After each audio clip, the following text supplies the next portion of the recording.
பொதுவாக வெற்றிடத்தை காற்று மட்டுமே நிரப்பும். அதுபோலவே அரசியல் வெளியில் ஏற்படும் வெற்றிடத்தை காத்திரமான தலைவன் மட்டுமே நிரப்புவார். அரசியல் உலகின் அறமும் அதுதான், தவமும் அதுதான், வரமும் அதுதான். தமிழக அரசியலில் மக்களுக்கு கவசமாக இருந்த மாபெரும் ஆளுமைகள் மறைந்த பின்னர் தமிழக அரசியல் களத்தில் ஒரு பெரும் வெற்றிடம் ஏற்பட்டது. அதை நிரப்ப வேண்டிய அவசியமும் அத்தியாவசியமும் உருவானது. காலம் தன் தேவையை தானே நிறைவேற்றிக் கொள்ளும். அந்த அடிப்படையில் ஓர் அரசியல் தேவை ஏற்படும் போதுதான் மாபெரும் அரசியல் இயக்கம் தோன்றும். அப்படி தமிழக அரசியல் களத்தின் தேவைக்காக உதித்த இயக்கம்தான் தமிழக வெற்றி கழகம். இந்த இயக்கத்தின் காத்திரம் மிக்க, வசீகரம் மிக்க, ஆளுமை மிக்க தலைமைதான் நம் வெற்றி தலைவர் விஜய் அவர்கள்.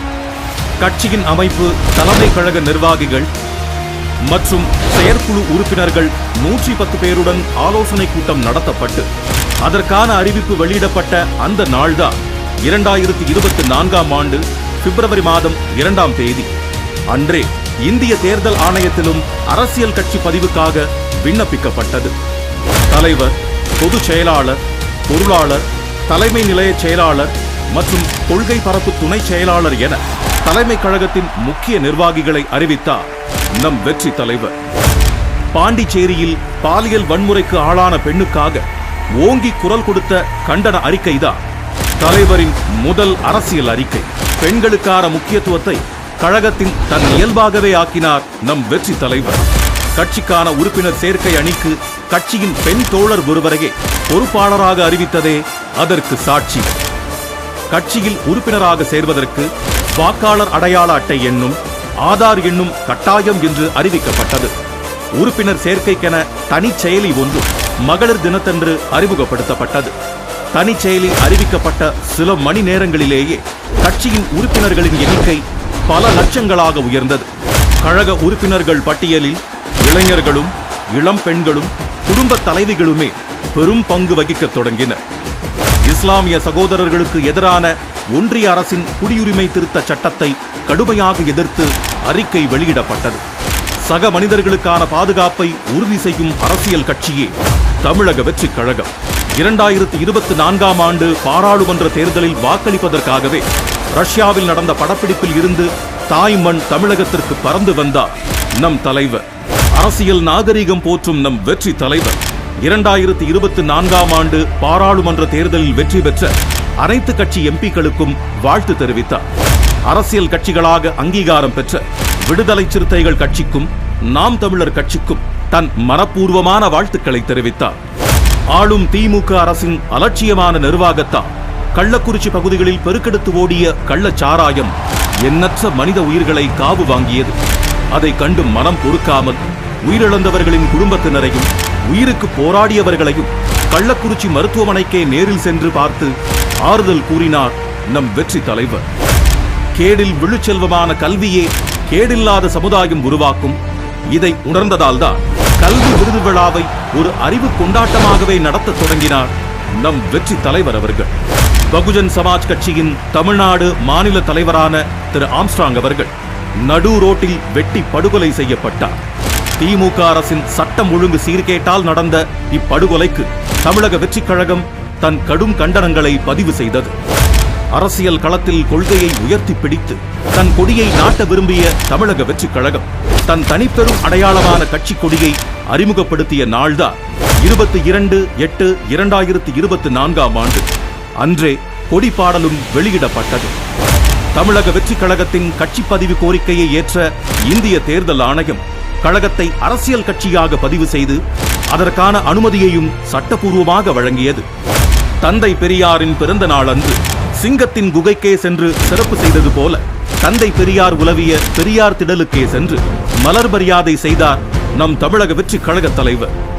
கட்சியின் கொள்கைகளை, செயல் திட்டங்களை அறிவிக்க கட்சியின் முதல் மாநில மாநாட்டை விழுப்புரம் மாவட்டம் விக்கிரவாண்டி அருகில் உள்ள வி சாலையில் நடத்த முடிவெடுத்தார் நம் தலைவர். அந்த மாநாட்டிற்கு வெற்றி கொள்கை திருவிழா என்றும் பெயர் சூட்டினார். அதற்கான அறிவிப்பையும் வெளியிட்டார். மாநாட்டு பணிகளுக்கான கால்கோள் விழாவே ஒரு மண்டல மாநாடு போலவே இருந்ததை கண்டு ஊடகங்களும் அரசியல் கட்சிகளும் வியந்தன. சென்னை மெரினாவில் நடந்த இந்திய விமானப்படை சாகச நிகழ்ச்சியில் அடிப்படை வசதிகளையும் பாதுகாப்பு முன்னேற்பாடுகளையும் கூட செய்யாமல் அலட்சியம் காட்டியது தற்போதைய ஆளும் அரசு. அதனால் பல மனித உயிர்கள் பலியாகின. அந்நிகழ்வின் போது உயிரிழந்தோருக்கு ஆறுதலையும் அரசுக்கு கடும் கண்டனங்களையும் கழக தலைவர் தெரிவித்தார். மாநாட்டு திடல் பணிகள் நடக்கும் வேளையில் கழக மாநாட்டிற்கு தொண்டர்களை அழைப்பதற்காக அறிஞர் அண்ணாவின் கடித முறையை கையில் எடுத்தார் நம் வெற்றி தலைவர். அவர் எழுதிய 3 கடிதங்களும் அரசியல் அரங்கில் விவாதங்களையும் தொடங்கி வைத்தன. மாநாட்டில் கழகத்தின் கொள்கை தலைவர்களை அரசியல் உலகமே அதிர அறிவித்தார் நம் வெற்றி தலைவர். கொள்கைகளையும் செயல் திட்டங்களையும் கட்சியின் தோழர்களை வைத்தே அறிவிக்க வைத்தார். தன் அரசியல் நிலைப்பாடான அதிகார பகிர்வை கட்சியில் இருந்தே தொடங்கினார். உணர்வு பூர்வமாக அமைந்த வெற்றி தலைவரின் மாநாட்டு சிறப்புரையை கேட்டு உலகமே பிரமித்தது. மாநாட்டுக்கு பிறகான மாதங்களிலும் அந்த பேச்சே பேசு பொருளாகவும் பெரும் விவாத பொருளாகவும் இருந்தது. மாநாட்டின் பிரம்மாண்ட வெற்றிக்கு நன்றி தெரிவித்து 4வது கடிதத்தையும் எழுதினார் நம் கழக தலைவர். தேசியத்தையும் தெய்வீகத்தையும் போற்றிய மாபெரும் தலைவரான ஐயா பசும்பொன் முத்துராமலிங்க தேவரின் குரு பூஜை நாளன்று அவரது உருவப்படத்திற்கு மலர் தூவி மரியாதை செலுத்தினார் நம் வெற்றி தலைவர். மாநாட்டு திடலில் திரண்டிருந்த கட்டுக்கடங்காத மக்கள் வெள்ளத்திற்கு அணை போட இயலாத சூழலில் மக்களின் பாதுகாப்பு கருதி தீர்மானங்கள் நிறைவேற்ற இயலாத சூழல் உருவானது. அதனால் மாநாட்டு தீர்மானங்களை நிறைவேற்றுவதற்காகவே கழகத்தின் செயற்குழு கூட்டம் நடத்தப்பட்டு அதில் 26 தீர்மானங்கள் நிறைவேற்றப்பட்டன. கிண்டி அரசு மருத்துவமனையில் பணிபுரிந்த மருத்துவர் தாக்கப்பட்டதற்கு தமிழக வெற்றிக் கழகம் தன் கண்டனத்தை பதிவு செய்தது. திருவண்ணாமலை பகுதியில் நிலச்சரிவின் போது நடந்த உயிரிழப்புகளுக்கு தன் இரங்கலையும் வருத்தத்தையும் பதிவு செய்தது தமிழக வெற்றிக் கழகம். அரசின் பேரிடர் முன்னேற்பாடுகளில் இருந்த தொய்வை சுட்டிக்காட்டியதோடு குட்டியும் காட்டியது. தமிழக வெற்றிக் கழகத்தின் கொள்கை தலைவர்களில் ஒருவரான அண்ணல் அம்பேத்கர் பற்றிய எல்லோருக்குமான தலைவர் அம்பேத்கர் நூல் வெளியீட்டு விழாவை விகடன் குழுமம் நடத்தியது. விழாவில் நூலை வெளியிட்டு பேசினார் நம் வெற்றி தலைவர். எப்போதும் போல அவரது இந்த பேச்சும் விவாதங்களை எழுப்பியது. கழகத்தின் கொள்கை தலைவர்களில் ஒருவரான அண்ணல் அம்பேத்கரை ஒன்றிய அமைச்சர் அமித்ஷா அவர்கள் அவமதிக்கும் வகையில் பேசியதற்காக கழக தலைவர் தன் கடும் கண்டனங்களை வெளியிட்டார். நம் கழகத்தின் கொள்கை தலைவர்களான தந்தை பெரியார், வீரமங்கை வேலு நாச்சியார் ஆகியோரின் நிறைவு தினத்தில் அவர்களுக்கு மலர் மரியாதை செலுத்தப்பட்டது. அண்ணா பல்கலைக்கழக மாணவிக்கு நேர்ந்த பாலியல் வன்கொடுமைக்கு தமிழக வெற்றிக் கழகம் தன் கண்டனங்களை தெரிவித்தது. பெண்கள் பாதுகாப்பில் அலட்சியமாக இருக்கும் ஆளும் திமுக அரசை மிக கடுமையாக எச்சரிக்கையும் செய்தது. பெண் குழந்தைகள் மற்றும் பெண்களுக்கான பாதுகாப்பை வலியுறுத்த நம் வெற்றி தலைவரின் கையால் எழுதப்பட்ட கடிதம் ஒன்று தமிழகமெங்கும் பொதுமக்களிடமும் பெண்களிடமும் விநியோகிக்கப்பட்டது.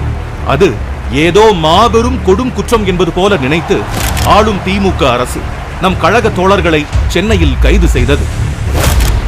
மாநில தன்னாட்சி உரிமையில் மாறாத நிலைப்பாடு கொண்ட நம் கழகம் ஆளுநர் பதவியை அறவே எதிர்க்கிறது. இருந்தும் அரசியல் சாசனப்படி நியமிக்கப்பட்ட ஆளுநர் ஒருவர் தமிழகத்தில் இருப்பதால் அவரே பல்கலைக்கழகங்களின் வேந்தரும் என்பதால் அண்ணா பல்கலைக்கழக மாணவிக்கு நேர்ந்த பாலியல் வன்கொடுமைக்கு நியாயம் கேட்டும் பெண்கள் பாதுகாப்பை தமிழ்நாட்டில் உறுதி செய்ய வேண்டி தற்போதைய தமிழக அரசை வற்புறுத்த கோரியும் ஆளுநரிடம் மனு அளிக்கப்பட்டது. வீரமங்கை வேலு நாச்சியாரின் பிறந்த நாள் அன்று அவருக்கு மலர் வணக்கம் செலுத்தப்பட்டது. தமிழக சட்டமன்றத்தில் தமிழ்தாய் வாழ்த்தை அலட்சியப்படுத்தி அவமதித்த ஆளுநருக்கு கண்டனமும், சட்டமன்ற பேரவை நிகழ்வுகளை நேரலை செய்ய துணியாத திமுக அரசிற்கு கண்டனமும் தெரிவிக்கப்பட்டது. நீட் தேர்வை ரத்து செய்வதே முதல் வேலை என்று சொல்லி மக்களை ஏமாற்றி ஆட்சிக்கு வந்த திமுக ஆட்சிக்கு வந்த 4வது ஆண்டில் நீட் தேர்வை ரத்து செய்யும் அதிகாரம் தங்களிடம் இல்லை என்று அறிவித்தது. இது அப்பட்டமான ஏமாற்று வேலை என்று அதிகாரத்தின் பிடரி பிடித்து உலுக்கினார் நம் தலைவர். காஞ்சிபுரம் மாவட்டம் பரந்தூர் பகுதியில் மக்களின் வாழ்வாதாரமான விவசாய நிலங்களை, வாழிடங்களை, இயற்கை நீர்நிலைகளை அழித்து புதிய விமான நிலையம் அமைக்க அரசு முடிவெடுத்தது. வெகுண்டெழுந்த அப்பகுதி மக்கள் 3 வருடங்களாக போராடி தங்கள் எதிர்ப்பை தெரிவித்து வருகின்றனர். பரந்தூர் பகுதி மக்களின் போராட்ட களத்திற்கே நேரடியாக சென்று மக்களை சந்திக்க முடிவு செய்தார் நம் வெற்றி தலைவர். அரசு அனுமதி மறுத்தது. சட்டத்தை மதிக்க வேண்டும் என்பதற்காக காவல்துறை அனுமதித்த இடத்தில் மக்களை சந்தித்தார். பரந்தூரை தவிர்த்த மாற்று இடத்தில் விமான நிலையம் அமைக்க வேண்டும் என்றும் அரசை வலியுறுத்தினார். வெற்றி தலைவரின் கர்ஜனைக்கும் மறுநாளே பரந்தூர் மக்கள் பாதிக்காத வண்ணம் பரிசீலிக்கப் போவதாக தமிழக அரசு அறிவித்தது. அரசியல் மைதானத்தில் தனக்கு எதிராக வீசப்படும் அத்தனை பந்துகளையும் அடித்து ஆடவும் அவசியமான வேளைகளில் தடுத்து ஆடவும் தெரிந்த இயக்கம்தான் நம் தமிழக வெற்றி கழகம். இதோ இப்போது கழகம் தன் 2ஆம் ஆண்டில் அடியெடுத்து வைக்கிறது. 2026ஆம் ஆண்டு சட்டமன்ற தேர்தலை இலக்காக கொண்டு களமாட தொடங்கியிருக்கும் தமிழக வெற்றி கழகம் அரசியல் வானில் நிரந்தரமாக ஒளிரும், தன் நேர்மையாலும் மிளிரும். இனி வரும் ஆண்டுகளிலும் நம் வெற்றி தலைவர் வழியில் செல்வோம், வெற்றி வாகை சூடுவோம். உங்க மகன், உங்க அண்ணன், உங்க தம்பி, உங்க தோழன், உங்க விஜய் களத்துக்கு வந்துட்டா. ஒவ்வொரு வீட்டில் இருக்கிற ஒரு மகனா, அண்ணனா, தம்பியா, தோழனா, உங்கள ஒருத்தனா, உறவா, நட்பா, நான் வரேன்.